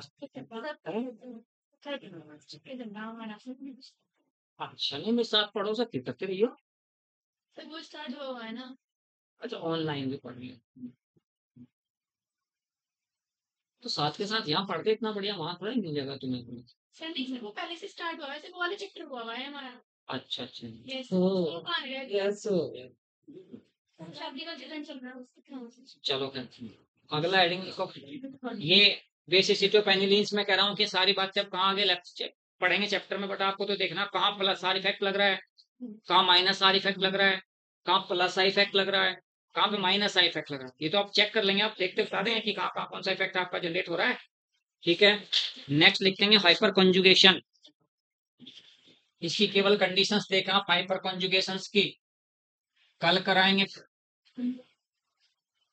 चलो चलो एक क्वेश्चन और बताओ उसे, फिर कल टॉपिक को एक तरफा कल के लेक्चर में ही करेंगे उसे, उसको कल के लेक्चर में ही करेंगे।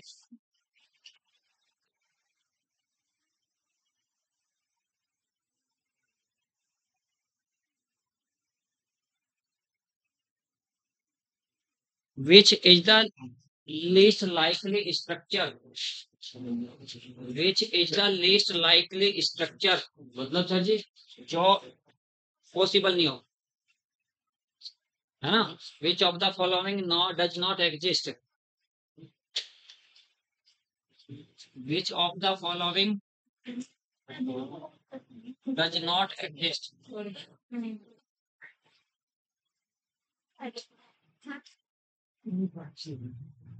Which of the following resonating structure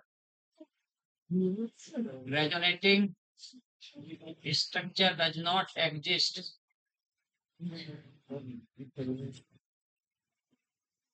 Which of the following resonating structure does not exist? A option बेटा,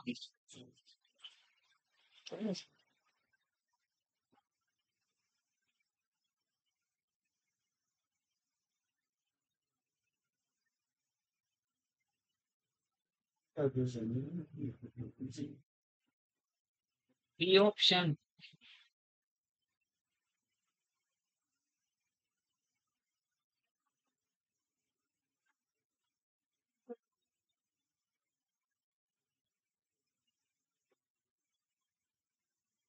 बी ऑप्शन।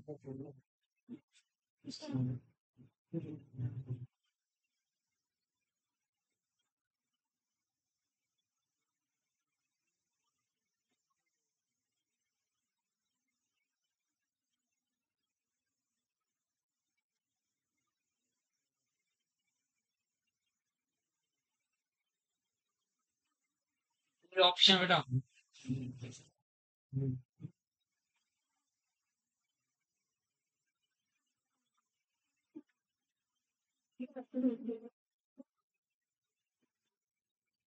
इनमें कौन सी कोई रेजोनेटिंग स्ट्रक्चर एग्जिस्ट नहीं करेगी, वो कौन सी है बताओ फटाफट। कौन सी रेजोनेटिंग स्ट्रक्चर्स है जो एग्जिस्ट नहीं करेगी।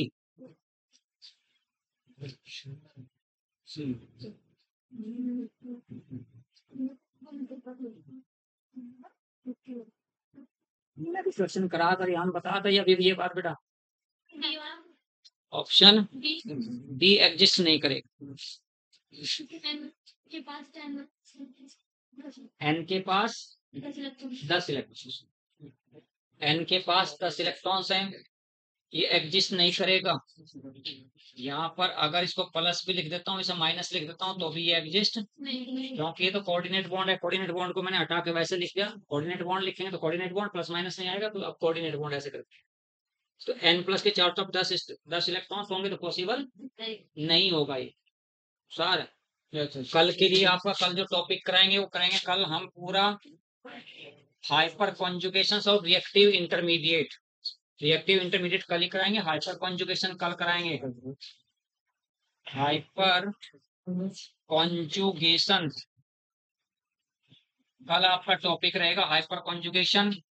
और कल रहेगा आपका कार्बोकैटायन। तो टॉपिक कल कराएंगे बेटा। कार्बो रिएक्टिव इंटरमीडिएट में आता है ये कार्बोकैटायंस। एक तीसरा टॉपिक रहेगा कार्ब एनायंस। कल 3 टॉपिक करेंगे, कार्ब एनायंस। इन तीनों को थोड़ा सा पढ़ के आना होगा, तो पढ़ का देख का इन तीनों को प्रियान तीनों टॉपिक देख का बेटा। पहले वाला हाइपर कॉन्जुगेशन है, दूसरे वाला कार्बोकैटायंस है, तीसरे वाला कार्ब एनायंस है। तो कल ये 3 टॉपिक डिस्कस करेंगे, ठीक है। टाइम हो गया क्या? हाँ बंद।